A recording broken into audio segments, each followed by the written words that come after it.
Eh bien, bienvenue, bonsoir et merci aux camarades d'être là pour la conférence du cercle Léon Trotsky de ce soir, qui va être consacrée aux banques.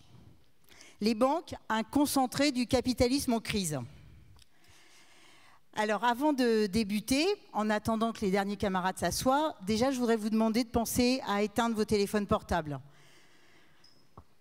Et j'en profite aussi pour faire une annonce pour dire que Lutte ouvrière participera demain, samedi 20 novembre, à la manifestation parisienne contre les violences faites aux femmes qui partira de la place de la République. Pour ceux qui veulent venir dans notre cortège, le rendez-vous est à 14 h devant l'Indiana Café, place de la République évidemment, à l'angle du boulevard du Temple. C'est là que nous serons déjà rassemblés à ce moment-là pour rejoindre ensuite la manifestation. Voilà. Alors, sur le sujet de ce soir. Aujourd'hui en France, avoir un compte en banque est une obligation de fait. Sans compte en banque, on ne peut pas accéder à son salaire, ni à son allocation chômage, ni à son allocation familiale. Être privé de carte bancaire est une source de problèmes sans fin. On doit faire la queue des heures pour obtenir de l'argent liquide. La banque qui accorde un découvert ou le refuse, qui prélève des agios, qui accepte ou rejette les demandes de crédit, a un pouvoir énorme sur la vie quotidienne de la population. N'importe quelle entreprise, petite comme grande, a un ou plusieurs comptes bancaires et des crédits auprès des banques. Les banques contrôlent directement une grande partie de l'économie. La BNP, la plus grande banque française, gère à elle seule 410 milliards d'euros de capitaux. C'est plus que la valeur des richesses produites annuellement au Nigeria. Et cela rapporte gros à leurs actionnaires. Cette même BNP a augmenté ses bénéfices au troisième trimestre 2021 de 30% par rapport à 2019, avant la crise sanitaire. Et ce n'est pas un cas isolé. L'activité et les profits de toutes les grandes banques ont explosé pendant et depuis la crise sanitaire. À l'échelle mondiale, quelques centaines d'établissements bancaires ont une connaissance de la situation de chaque individu qui a un compte en banque évidemment, et a aussi les moyens d'étrangler des entreprises ou au contraire de les faire prospérer. Car ce pouvoir sur l'économie est bien sûr tout au service du profit. Les banques agissent comme un drain qui pompe la richesse mondiale pour l'utiliser là où des capitalistes y trouvent un intérêt. Toutes les maladies du système capitaliste actuel s'y trouvent. L'hypertrophie du secteur financier, la stagnation de la production des biens, la spéculation effrénée. Les banques sont un concentré des contradictions du capitalisme. Ce système qui a mondialisé l'économie, connecté toutes les régions de la planète, qui a fait des travailleurs du monde entier les maillons d'une même chaîne de production et de distribution. Et ce même système capitaliste qui, d'un autre côté, n'utilise ses formidables capacités de production et de logistique qu'en fonction de leur rentabilité, pour ceux qui possèdent les capitaux, quitte à plonger toute la société dans des crises catastrophiques. La dernière de ces grandes crises financières, celle de 2008, a été d'abord une crise bancaire qui s'est étendue à toute l'économie. Les banques sont souvent montrées du doigt par ceux qui prétendent dénoncer ce qu'ils qualifient de dérive du capitalisme. En réalité, elles sont au cœur de l'économie capitaliste depuis sa naissance. Alors, on ne peut pas réformer les banques, ni l'ensemble du système financier, sans s'attaquer aux problèmes de fond, la dictature des capitalistes sur toute l'humanité. Ce que nous voudrions montrer ce soir, c'est que le système bancaire actuel est à l'image de tout le système capitaliste. Il est devenu parasitaire, incontrôlable. Mais aussi que ce même système capitaliste fournit les bases pour une autre organisation sociale, à condition que les travailleurs prennent en main l'économie. Et pour traiter de ce sujet ce soir, je passe la parole à la camarade Claire Dunois.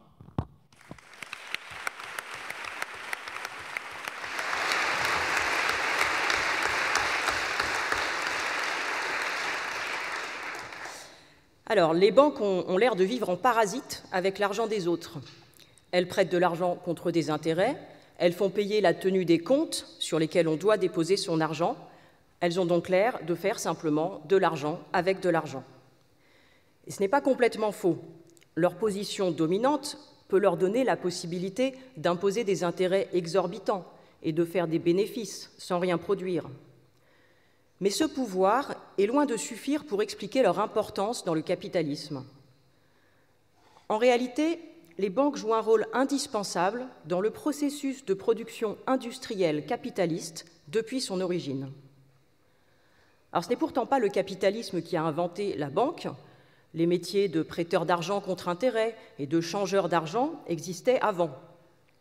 Parmi les premiers grands bourgeois, qui apparaissent à la fin du Moyen Âge et surtout au XVIe siècle, à partir du XVIe siècle, il y avait d'ailleurs des banquiers richissimes qui ont construit des fortunes immenses grâce aux prêts. Il y avait aussi des grands commerçants qui profitaient de l'essor de l'économie marchande. Cette bourgeoisie marchande et bancaire a accumulé du capital grâce au commerce, grâce à la dette publique sur le dos des États royaux, mais aussi grâce au pillage des colonies, à l'expropriation des paysans. Et après un lent développement à l'ombre de ces États royaux, cette bourgeoisie marchande et bancaire a eu la force et le besoin de prendre la tête de la société. En Angleterre au XVIIe siècle, en France à la fin du XVIIIe siècle, des révolutions lui permettent de conquérir le pouvoir politique nécessaire à la poursuite de son développement économique. Et progressivement d'abord, de façon explosive ensuite, les capitaux accumulés entre les mains de cette bourgeoisie s'investissent dans la production elle-même, lui donnant des possibilités de développement sans limite. C'est la révolution industrielle. L'Europe, de la fin du XVIIIe et du XIXe siècle, se couvre d'usines textiles, d'établissements sidérurgiques, bientôt de chemins de fer, d'exploitations minières et de banques.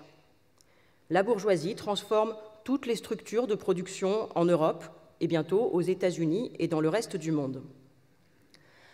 Alors le moteur de tout ce bouleversement, c'est la nécessité de faire prospérer le capital. Le capital, ce n'est pas juste de l'argent, comme tout un chacun peut en avoir. Vous et moi, nous utilisons de l'argent pour acheter des marchandises que nous consommons, comme de la nourriture, un logement, un abonnement téléphonique. Mais pour le capitaliste, cet argent est un moyen d'enrichissement.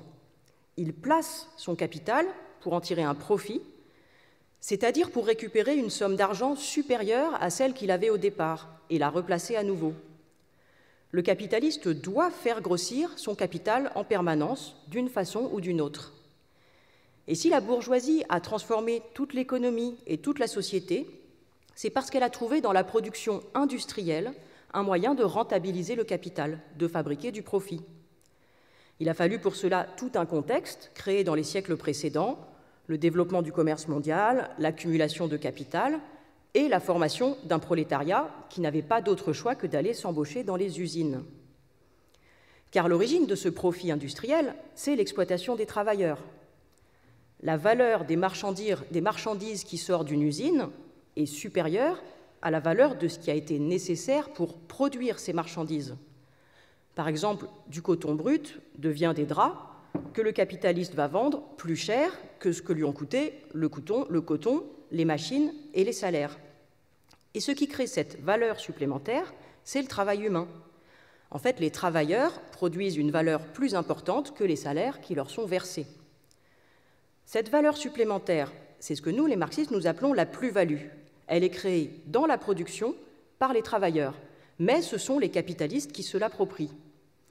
Sauf que pour que le capitaliste qui possède une usine touche réellement son profit, eh bien, il faut d'autres étapes qui ne se déroulent pas dans l'usine et qu'il ne contrôle pas de bout en bout. Et c'est là où les banques sont indispensables. Alors, pour comprendre leur rôle, mettons-nous temporairement à la place d'un capitaliste de l'industrie. Lorsqu'il lance une production, il doit investir dans des machines, des bâtiments. Il doit acheter des matières premières, payer des salariés. Mais son profit, il ne l'obtient qu'une fois la marchandise produite et surtout vendue. Son capital est donc immobilisé pendant le processus de production. Le capitaliste ne se rembourse de son investissement de départ avec une plus-value que quand la production arrive sur le marché et est achetée, si elle trouve un acheteur. Et en attendant ce moment, il lui faut avancer des frais. Les patrons sont tous des acheteurs de matières premières, de machines, etc., avant d'être des vendeurs. Ils ont donc besoin d'argent entre le moment de leurs dépenses et le moment de la vente de leurs marchandises. Ce problème est renforcé par l'existence de cycles de production. Il peut arriver que dans un secteur, les ventes soient concentrées à un moment de l'année, par exemple les jouets à Noël ou les parapluies à l'automne. Mais c'est toute l'année qu'il faut payer le loyer, les salaires, etc. Et si les patrons gardent en réserve de quoi assumer toutes ces dépenses, eh bien, ils immobilisent plus de capital. C'est de l'argent qui dort et qui ne rapporte rien.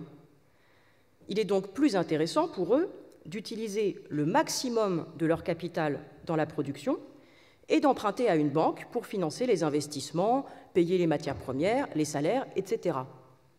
Alors bien sûr, tout ça repose sur un pari, celui que la marchandise trouvera un acheteur et à un prix suffisamment élevé pour qu'on puisse faire un profit soi-même et rembourser la banque. Du point de vue du banquier, qu'est-ce qu'il fait? Eh bien lui, il avance l'argent nécessaire à la réalisation de la plus-value, argent que le capitaliste industriel ne récupère réellement qu'après tout le processus de production puis de vente des marchandises. Et là, il peut rembourser le banquier. Alors l'intérêt du capitaliste industriel qui fait un emprunt, c'est d'immobiliser le moins de capital possible. Et l'intérêt du banquier, c'est de récupérer, à travers les intérêts du crédit, une partie de la plus-value qui a été réalisée dans l'industrie.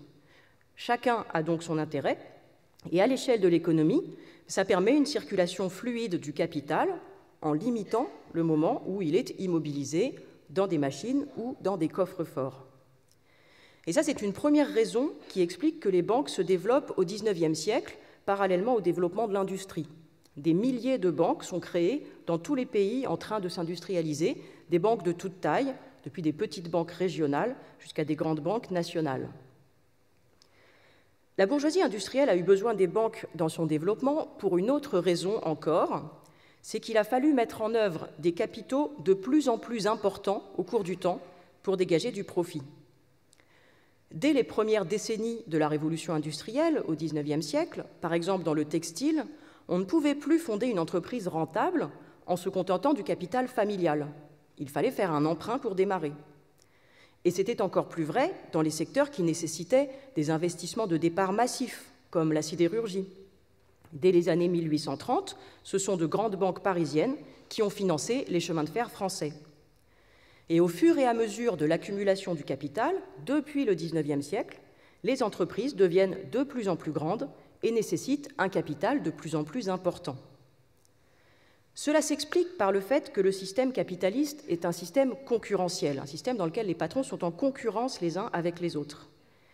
Pour continuer avec l'exemple du textile, un capitaliste du textile, il ne produit pas pour les besoins d'une population qu'il connaîtrait dès le départ. Il produit pour un marché potentiel, sur lequel il n'est pas tout seul. Si le textile rapporte, ce secteur va attirer d'autres capitalistes. Et pour être le gagnant sur le marché, eh bien, il faut baisser ses coûts de production. Il faut produire pour moins cher que les autres pour pouvoir baisser un peu ses prix et gagner des parts de marché.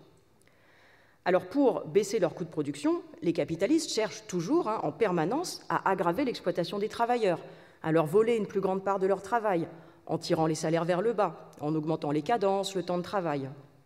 Et parallèlement, eh bien, ils cherchent à augmenter la productivité en investissant dans des machines plus performantes. Mais investir dans des machines, ça coûte cher et ça nécessite d'avoir plus de capital à placer. Donc la concurrence capitaliste tente à faire augmenter la taille des investissements nécessaires pour dégager un profit. Et cela entraîne la nécessité de rassembler des capitaux qui dépassent la propriété familiale, par exemple en contractant un emprunt auprès d'une banque. Alors d'où vient ce capital que les banques prêtent à d'autres capitalistes? Bien au départ, les banquiers prêtent leur propre capital, éventuellement en s'associant à plusieurs. Et ils placent aussi celui des riches rentiers oisifs contre intérêt. Et puis au cours du XIXe siècle, les banquiers ont petit à petit rassemblé l'argent de tous ceux qui en avaient pour l'utiliser comme capital, y compris l'argent des classes non capitalistes, les classes petites bourgeoises qui avaient quelques économies, et progressivement, comme on le voit aujourd'hui, l'argent des travailleurs, dont les dépôts servent, directement ou indirectement, à augmenter le capital disponible pour les entreprises. Les banques jouent donc un rôle de centralisation du capital, de mise en commun des capitaux disponibles au profit des capitalistes. Alors elles jouent encore un autre rôle indispensable à la circulation du capital et qui explique qu'elles se soient développées parallèlement au développement de l'industrie. Les banques créent la monnaie qui est nécessaire aux échanges. Alors la monnaie, qu'est-ce que c'est? C'est un étalon de toutes les autres valeurs qui permet de comparer la valeur d'une voiture, d'une baguette de pain, d'une orange et de tout ce qu'on veut.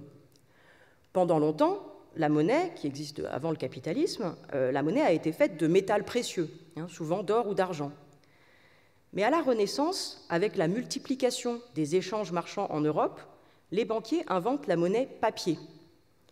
Au lieu de faire circuler directement les pièces de monnaie, les grands banquiers, les grands marchands, se déplacent avec des morceaux de papier qui garantissent qu'ils disposent quelque part chez un banquier de telles sommes d'argent ou d'or.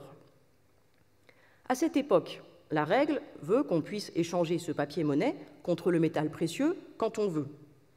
Donc la quantité de monnaie disponible dans la société, ce qu'on appelle la masse monétaire, cette quantité de monnaie est équivalente à la quantité de métal précieux. Il y a autant de bouts de papier que d'or et d'argent dans les caisses. Mais dans les siècles suivants, le développement commercial puis industriel est tellement massif que la quantité d'or en Europe ne suit pas. Et le manque de métal précieux risque de limiter les échanges possibles. Une solution, c'est d'émettre plus de billets de banque que l'on a de réserves d'or dans ces caisses. Eh bien, c'est ce que font les grands banquiers fondateurs de la Banque d'Angleterre dès 1694, Angleterre qui est le cœur de la révolution industrielle et du développement de la bourgeoisie. Ils le font grâce à un privilège accordé à l'État, et donc ils émettent plus de billets qu'ils n'ont de réserves, et ainsi ils créent de la monnaie qui permet de faire des échanges. Et au cours du XIXe siècle, cette pratique se généralise. Les banques prêtent plus d'argent qu'elles n'en ont en dépôt. Et plus la production industrielle et les échanges se développent, plus il faut de monnaie. Alors la masse monétaire augmente plus que la production de richesses. En France, par exemple, entre 1820 et 1921, la croissance de la masse monétaire est 2 fois plus importante que celle de la production, et les banques en sont à l'origine. Donc pour résumer, la fonction fondamentale des banques, c'est d'aider à la circulation du capital. Ça passe par des avances de frais pour éviter l'immobilisation du capital, par la centralisation du capital disponible à l'échelle de la société, par la mise à disposition de monnaie pour permettre la multiplication des échanges. Et ces fonctions existent toujours aujourd'hui, même si elles prennent des formes plus complexes qu'il y a 2 siècles. Pour toutes ces fonctions, le banquier se fait évidemment rémunérer en exigeant un intérêt, c'est-à-dire en prélevant une partie de la plus-value créée par les travailleurs au cours de la production. Alors, les banquiers font-ils simplement de l'argent avec de l'argent? Bien oui et non. L'impression que l'argent peut se reproduire tout seul est une illusion d'optique. À l'échelle de la société, il y a bien une création de richesse quelque part. Mais cette illusion est liée à une réalité. Parmi les capitalistes, certains sont spécialisés dans les fonctions permettant la circulation du capital. L'origine du profit, c'est la plus-value. Mais ça, c'est vrai à l'échelle de toute la société. Un capitaliste individuel, lui, ne raisonne pas comme ça. Si l'industrie lui rapporte, il investit dans l'industrie. Si le prêt d'argent lui rapporte, il s'y consacre. En d'autres termes, il n'y a pas de bons capitalistes industriels qui se soucient de produire et de mauvais capitalistes bancaires qui ne pensent qu'à l'argent.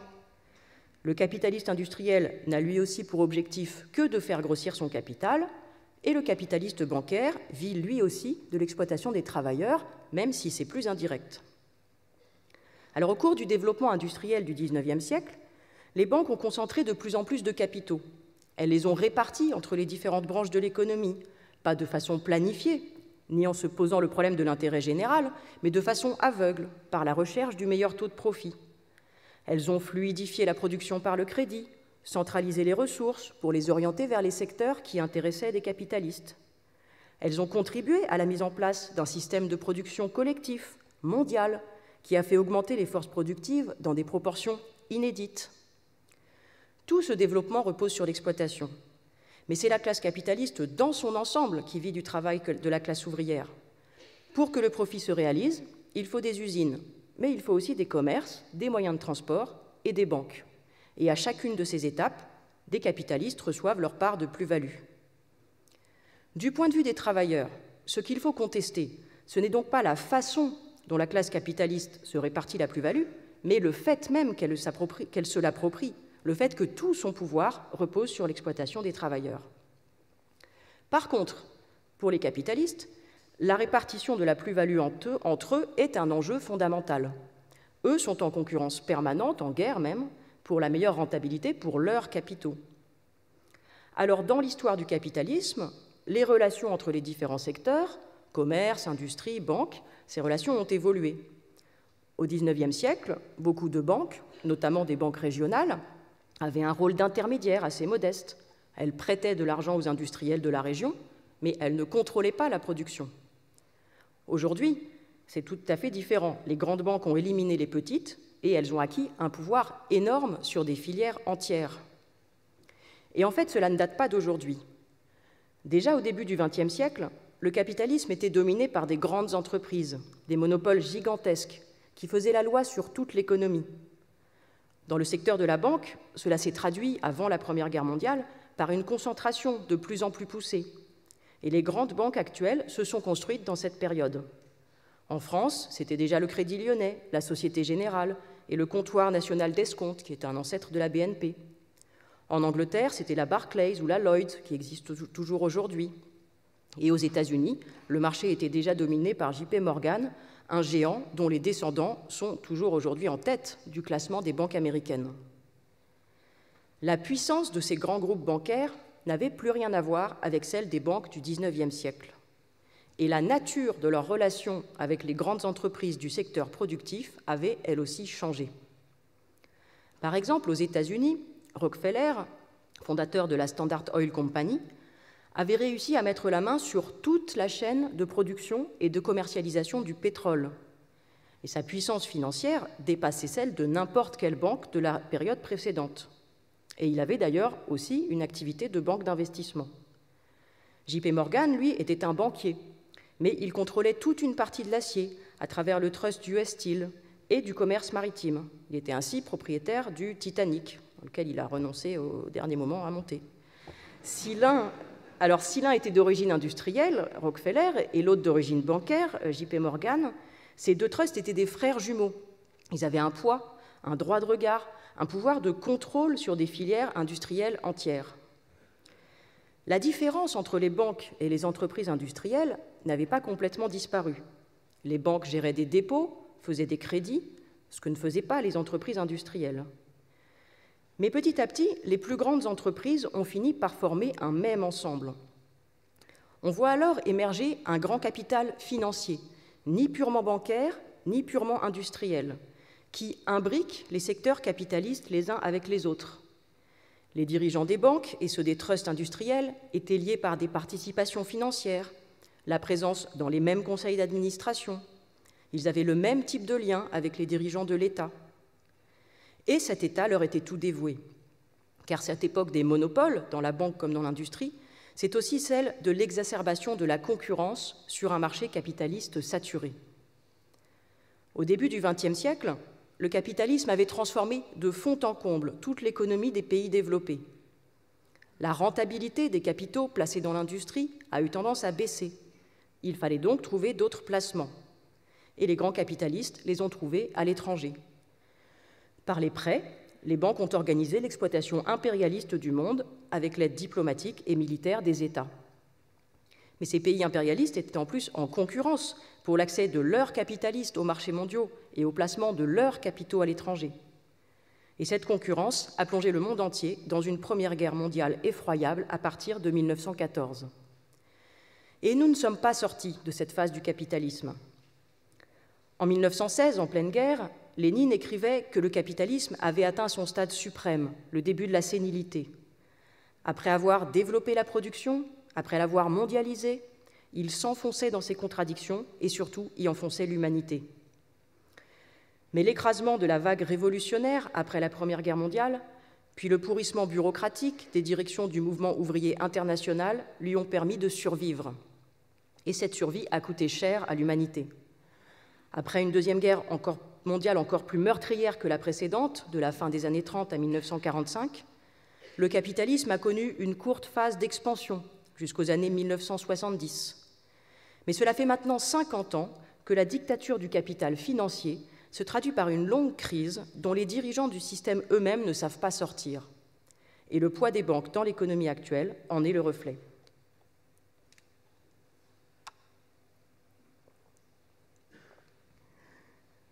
Alors en effet, depuis le début des années 1970, la saturation des marchés entraîne une baisse de rentabilité de la production industrielle.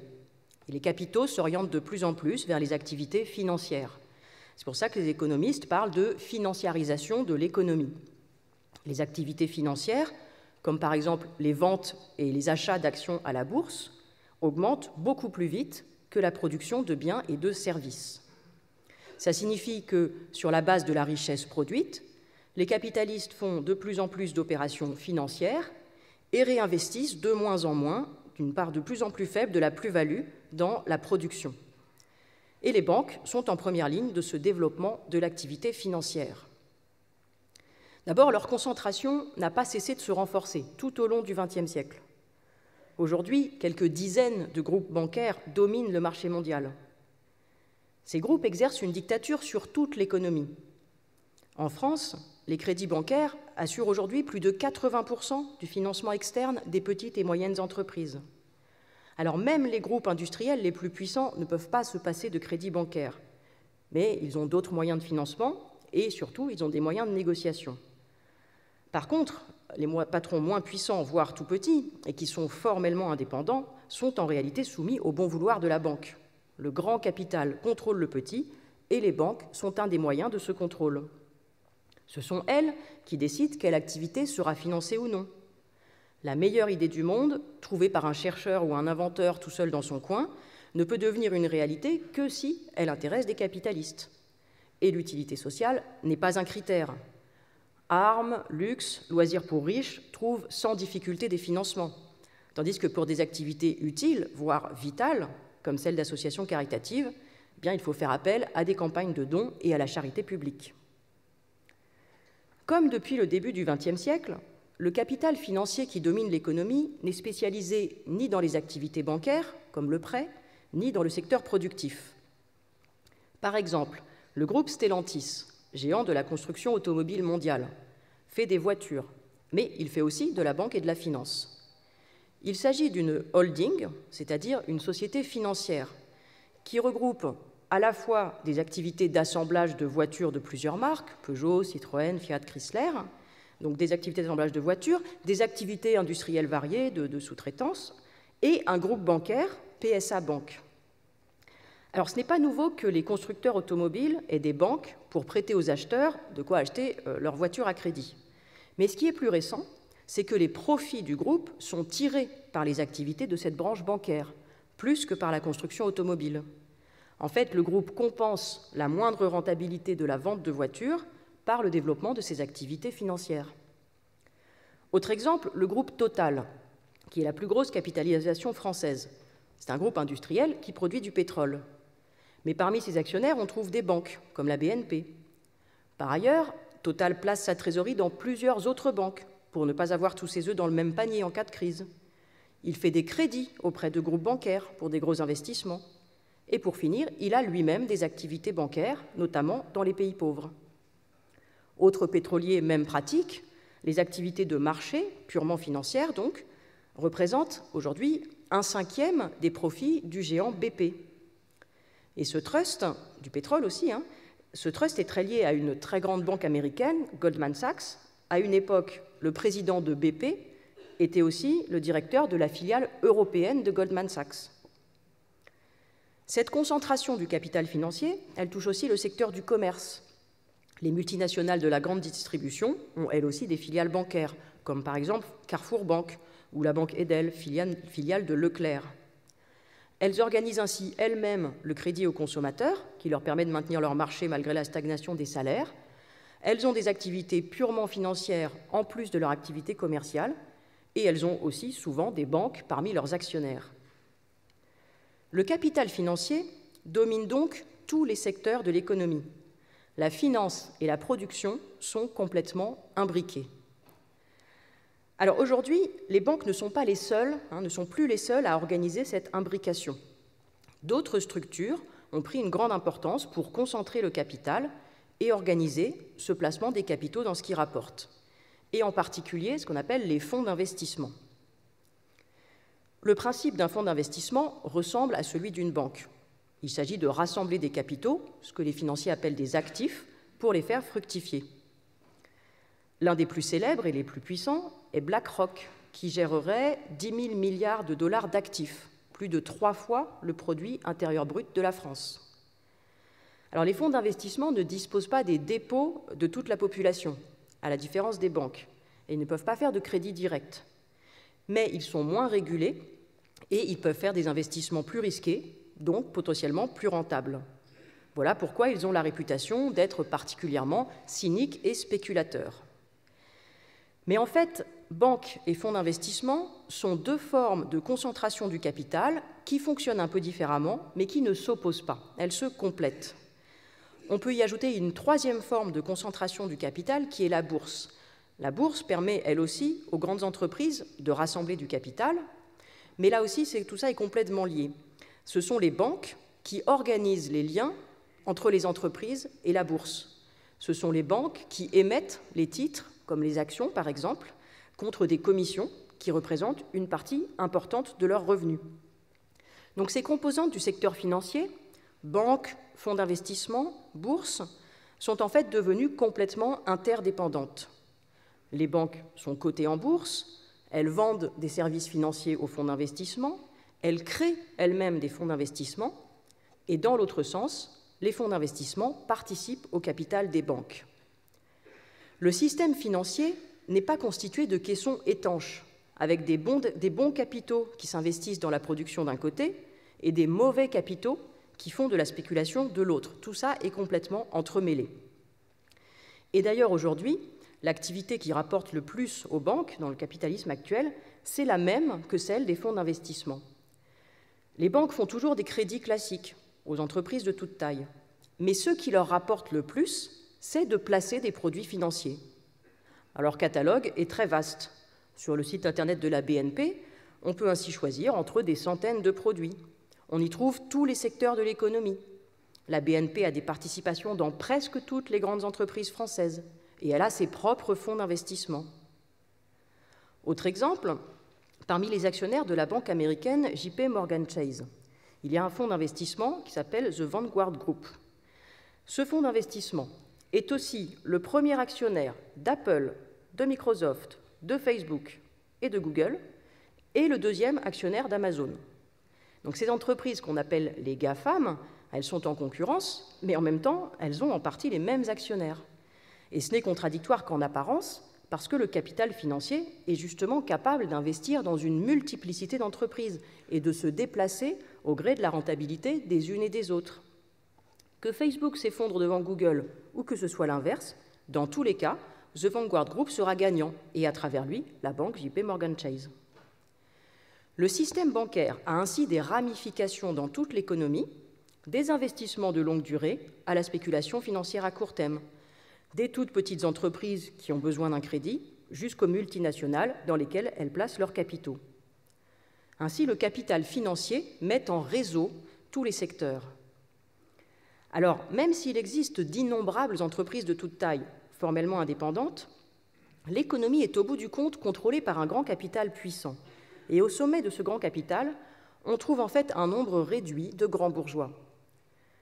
Certains appartiennent à des familles qui ont traversé les époques, comme les Peugeot en France ou les Rockefeller aux États-Unis. Et d'autres ont émergé plus récemment, comme Jeff Bezos ou Bill Gates. Et en fait, c'est à eux que rapporte le plus cette concentration du capital. Jeff Bezos ne possède que 11% d'Amazon. Mais le fait que des banques et des fonds d'investissement possèdent le reste d'entreprises sous forme d'actions, le reste de l'entreprise sous forme d'actions, eh bien, ça lui permet de faire des affaires sur la base d'une capitalisation boursière bien plus élevée qu'il ne pourrait pas posséder individuellement. Si Amazon est à ce point rentable, donc l'entreprise de Jeff Bezos, c'est parce que c'est un monopole. Mais pour atteindre la taille d'un monopole, il faut plus que la fortune d'un individu. même la fortune de l'homme le plus riche du monde. Autre exemple, la famille Peugeot, elle ne possède plus 100% du capital de toutes les entreprises qu'elle contrôle. Elle ne possède qu'une partie du groupe, mais elle contrôle l'utilisation des capitaux de tout le groupe, même ceux qui ne lui appartiennent pas. Et en fait, elle garde le contrôle sur le groupe sans avoir à assumer tous les investissements avec le seul capital familial, qui serait de toute façon insuffisant. La dictature du capital financier, c'est donc en réalité, derrière l'anonymat des capitaux, celle de la grande bourgeoisie. Alors même si ça a changé dans la forme, les banques actuelles ont sur le fond la même fonction qu'au début du capitalisme. En aidant à la circulation et à la concentration du capital, elles participent au processus par lequel les capitalistes font grossir ce capital en passant par l'étape de la production où le travail des salariés crée la richesse. Ce qui a changé, c'est surtout ce que la classe capitaliste fait de cette plus-value. Aujourd'hui, elle l'utilise beaucoup plus pour des activités financières que pour réinvestir dans la production, dilapidant ainsi en spéculation le produit du travail collectif.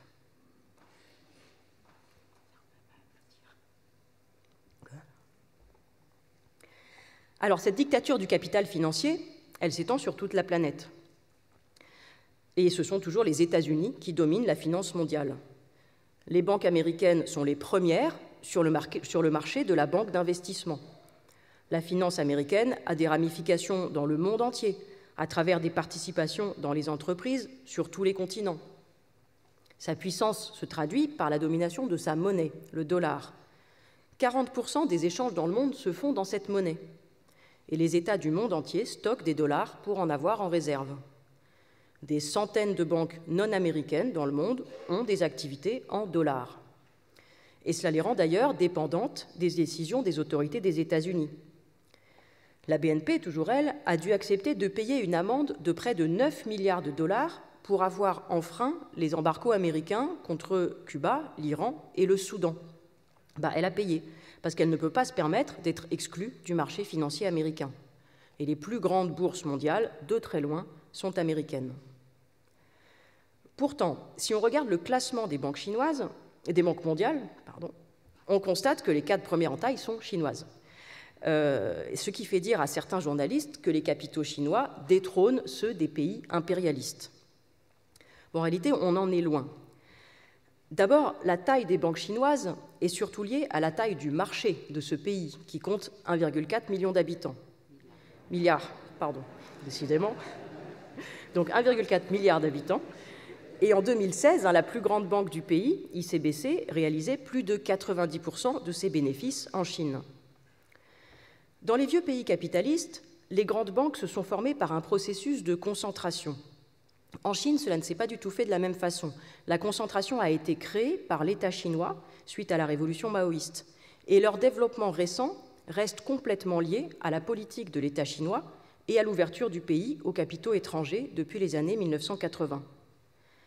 La taille des banques chinoises reflète aussi l'endettement de l'économie chinoise, surtout depuis la crise de 2008. La croissance se poursuit, mais largement à crédit. Et les banques chinoises sont d'abord les créancières de l'économie chinoise, où se développent des bulles spéculatives, en particulier dans l'immobilier. Actuellement, un promoteur immobilier géant, Evergrande, est au bord de la faillite. Il a accumulé une dette gigantesque et il pourrait entraîner dans sa chute les banques qui lui ont prêté de l'argent. Alors pour l'instant, l'État chinois intervient financièrement pour éviter cette faillite, de même qu'il a déjà plusieurs fois renfloué des banques qui avaient accumulé des créances fragiles. Mais cet endettement est une illustration du caractère spéculatif de l'économie chinoise qui n'échappe pas au ralentissement mondial de la rentabilité des investissements productifs.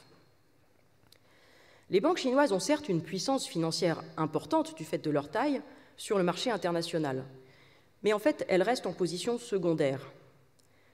Les investissements de la Chine, destinés à tenter de limiter sa dépendance au marché des pays impérialistes, sont cantonnés aux secteurs qui intéressent moins ou n'intéressent plus les capitaux de ces mêmes pays impérialistes. Ainsi, l'Afrique n'est plus que le 6e client de la France. Mais ce n'est pas parce que la Chine a chassé la France, c'est parce que les entreprises françaises se sont relativement désengagées. Par exemple, Bolloré envisage de vendre sa filière logistique africaine, qui lui a rapporté des sommes colossales pendant 30 ans. Il est possible qu'une partie des ports et terminaux à conteneurs de Bolloré soit demain vendue à des groupes chinois. Mais c'est parce que Bolloré, aujourd'hui, gagne beaucoup plus avec sa filiale Vivendi dans le secteur des médias que dans les activités industrielles. Autre exemple, si la Chine prête à l'Iran, ce n'est pas parce qu'elle en a chassé les États-Unis, c'est parce que ceux-ci imposent un embargo à ce pays. Alors non, ce ne sont pas les banques chinoises qui dirigent le monde, mais bien toujours celles des grandes puissances impérialistes. Et cette domination s'exprime aussi par leur domination sur les systèmes bancaires des pays pauvres. Par exemple, en Côte d'Ivoire, la Société Générale reste la première banque du pays, avec 19% de part de marché. Et on y trouve aussi la BNP et une grande banque américaine, Citigroup. Alors, il y a des banques ivoiriennes, par exemple une banque qui s'appelle Coris Bank, au sujet de laquelle un cadre de la Société Générale déclarait en 2019, je le cite, « Nos standards internationaux ne nous permettent pas de cibler le type de clientèle que finance Coris Bank dans la région. » En termes polis, ça veut dire que Coris Bank fait des prêts risqués à des tout petits entrepreneurs ivoiriens à des taux extrêmement élevés, pariant sur le fait que les remboursements des uns compenseront les défaillances des autres, prêts que n'ont pas besoin de faire les grandes banques comme la Société Générale. En taille, les banques africaines sont bien loin des banques des pays impérialistes. Ecobank, qui est la plus grande banque africaine indépendante, qui est basée à Lomé au Togo, est 50 fois plus petite que la BNP, et on parle bien de la plus grande de tout le continent.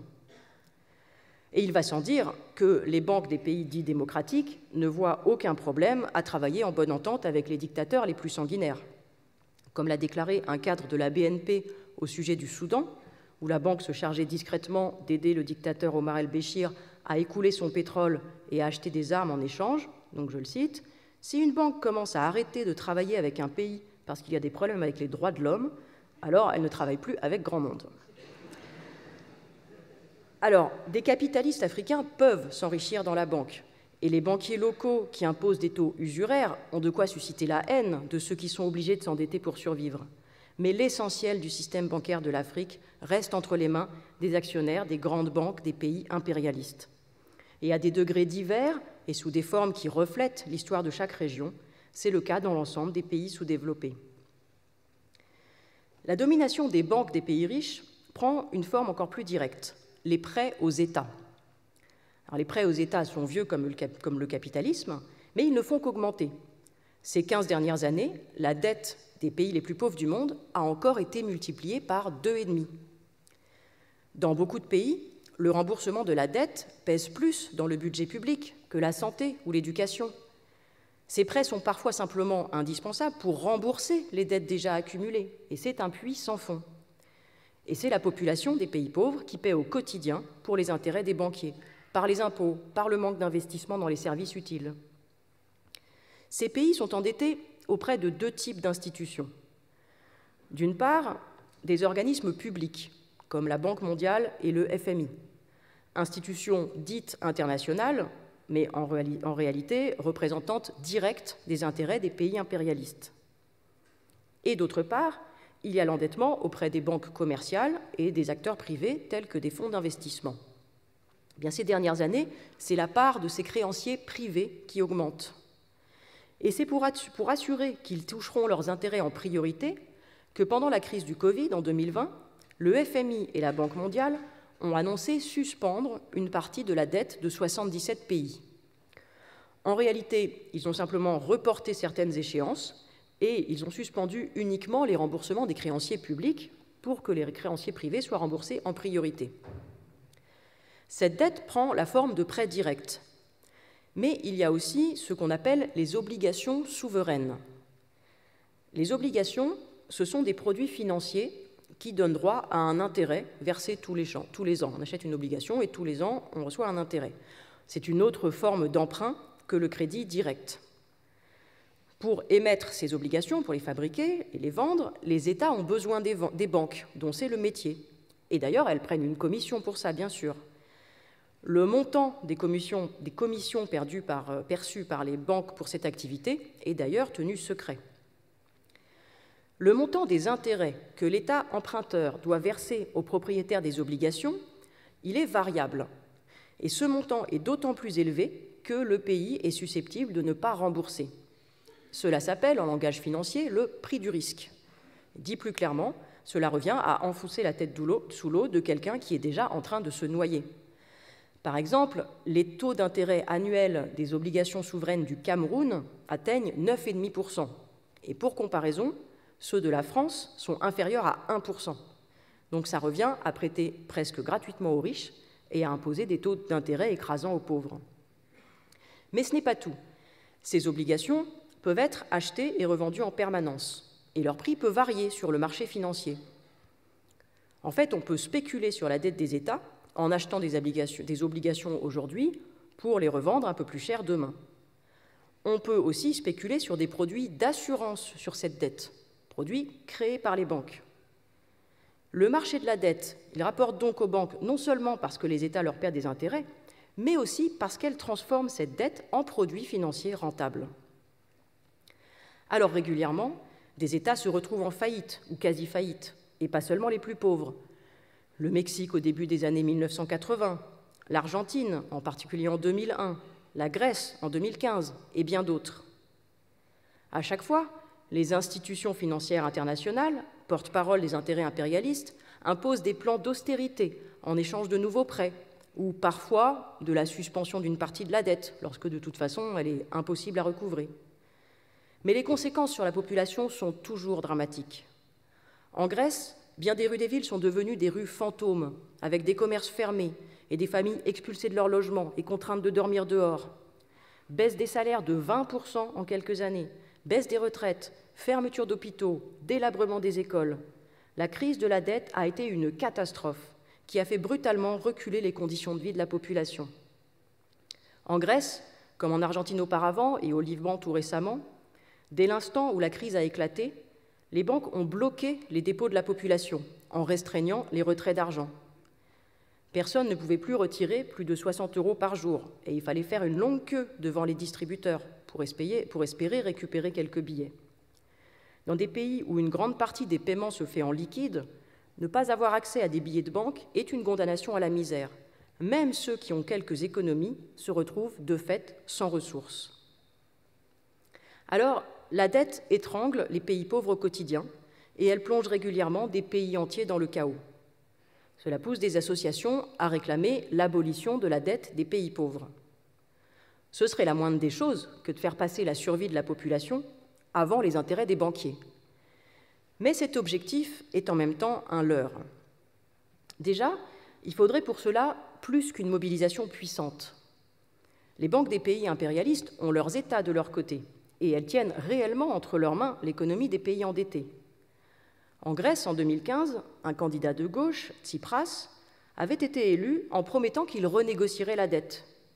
Eh bien, il a dû se coucher devant les exigences des banques, et il a finalement fait, comme les gouvernements précédents, imposer des baisses de salaire, des coupes dans tous les services utiles à la population pour rembourser la dette. Alors ceux qui promettent qu'ils feront reculer les banques par des négociations dans des salons feutrés mentent et ils préparent les trahisons de demain. Il a fallu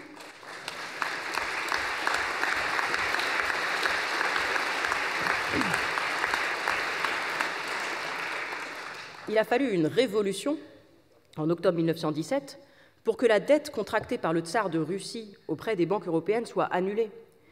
Et en fait, le seul parti dans l'histoire qui soit allé jusqu'au bout de la contestation de la dette, c'est le parti bolchevique, un parti communiste, révolutionnaire, qui militait pour que les travailleurs prennent le pouvoir. Et si cette annulation de la dette a été possible, enfin ce refus de la dette a été possible, c'est parce que cette révolution est allée jusqu'à la prise de pouvoir par les travailleurs. C'est parce que cette révolution avait enlevé aux pays impérialistes leur contrôle sur toute l'économie russe et les moyens de pression dont ils disposent en temps normal. Et de toute façon, annuler les dettes dans le cadre de l'économie capitaliste, si tant est que ce soit possible, ne résoudrait pas le problème de fond. Car ce qui fait que les pays pauvres doivent s'endetter, c'est qu'ils sont dépendants du marché mondial, marché dominé par les pays impérialistes. On peut annuler la dette de la Côte d'Ivoire, mais ça ne changera rien au fait que son économie dépend des cours mondiaux des matières premières agricoles qu'elle exporte, parce que l'impérialisme l'a spécialisée dans ses productions. Si la vente de ces matières premières ne lui rapporte pas assez, elle doit emprunter pour acheter sur le marché mondial, au prix imposé par les pays riches, tout ce qu'elle ne produit pas elle-même, le carburant, le riz, les médicaments. Voilà pourquoi annuler la dette, même si ce serait la moindre des choses, ne permettrait pas en soi aux pays pauvres de sortir de la pauvreté. Et puis si la dette des pays pauvres les étouffe, celle des pays riches est elle aussi une lourde ponction sur la richesse sociale. La dette publique française, aujourd'hui, est supérieure au PIB annuel de la France. Celle des États-Unis a dépassé les 28 000 milliards de dollars.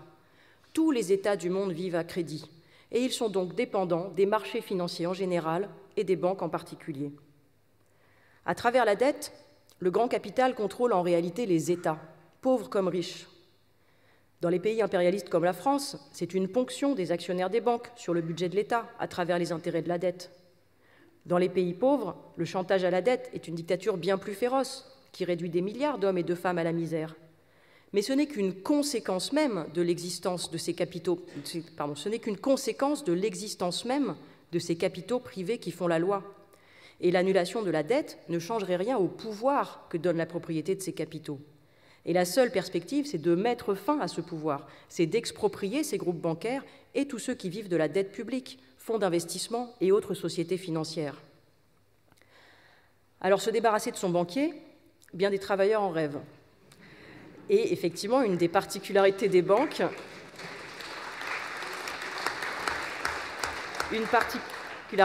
est aussi de rassembler l'argent des classes non capitalistes. Elles ont commencé à le faire dès le XIXe siècle, à travers ce qu'on appelle les banques de dépôt, celles où nous avons tous un compte. Comme le disait le fondateur du Crédit Lyonnais, « Monsieur Tout-le-Monde est plus riche que Monsieur de Rothschild ». L'obligation d'utiliser leurs services met l'ensemble de la population, y compris les travailleurs, sous la domination des banques.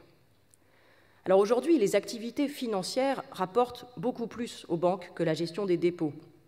En France, les dépôts ne représentent plus qu'environ 25% du bilan des banques, contre plus de 70% au début des années 1980. Mais malgré tout, la gestion de l'argent des dépôts reste une source de profit, à travers la vente forcée de produits bancaires, les PAC avec plein d'options qu'on n'utilise pas, ou les agios. Les agios, c'est entre 6 et 7 milliards d'euros par an, rien qu'à l'échelle de la France. Donc c'est un racket permanent, et plus on est pauvre, plus la banque prélève des frais. Mais les dépôts des particuliers ne sont pas pour autant protégés. L'État français prétend qu'ils sont garantis jusqu'à 100 000 € en cas de faillite de la banque. On va se dire, bon, on a le temps de voir venir.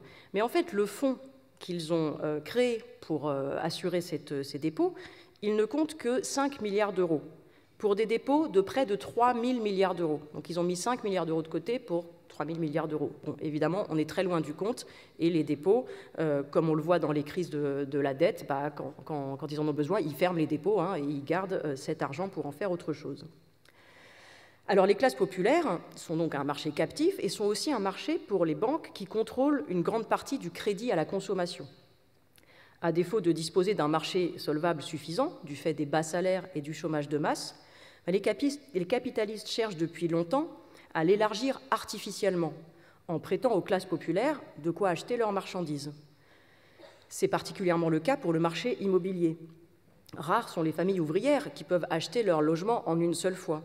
Et les banques et sociétés de prêt ont ainsi un marché captif qui représente des sommes énormes.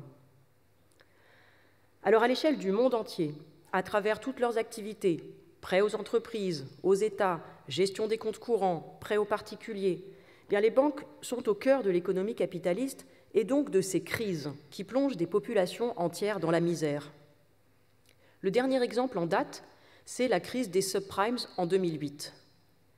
Les subprimes sont des prêts à des taux plus élevés que le taux normal, des surprimes. Les banques américaines en ont octroyé en masse à des gens à faible revenu, surtout au Royaume-Uni et aux États-Unis.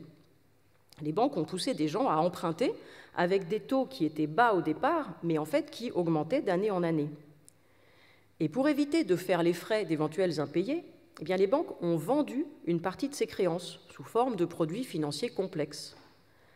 Cela a formé une bulle spéculative qui a fini par éclater quand les emprunteurs, les particuliers à qui on avait placé un prêt immobilier, ont été trop nombreux à ne plus pouvoir rembourser. L'interpénétration entre tous les secteurs de l'économie Et le fait que ces produits financiers toxiques soient disséminés un peu partout a étendu la crise à toute la finance mondiale. Et en septembre 2008, le système bancaire mondial a été au bord de l'arrêt cardiaque. La faillite d'une grande banque américaine, Lehman Brothers, a provoqué un début de panique générale. Alors les États sont venus à la rescousse pour renflouer le système bancaire en empêchant toutes les autres banques de s'effondrer, en les soutenant financièrement. Aux États-Unis, en Europe, des milliers de milliards de dollars ou d'euros ont été déversés pour les sauver. Les banques ont été sauvées, mais pas la population. Des millions d'Américains ont été expulsés de leur logement et la crise financière a entraîné des hausses de prix des matières premières agricoles, condamnant à la famine des centaines de millions de gens dans le monde. Le fait que les banques organisent le financement de l'économie fait qu'une crise bancaire a forcément des répercussions sur tous les secteurs, s'étend forcément au secteur productif. Alors après cette crise, les banques ont été pointées du doigt comme responsables, jusqu'à Sarkozy, qui ne jurait que par la régulation des banques. Et voilà, si vous voulez savoir si Sarkozy a menti ou si les banques ont été mises sous contrôle, je vous propose de revenir après une petite pause.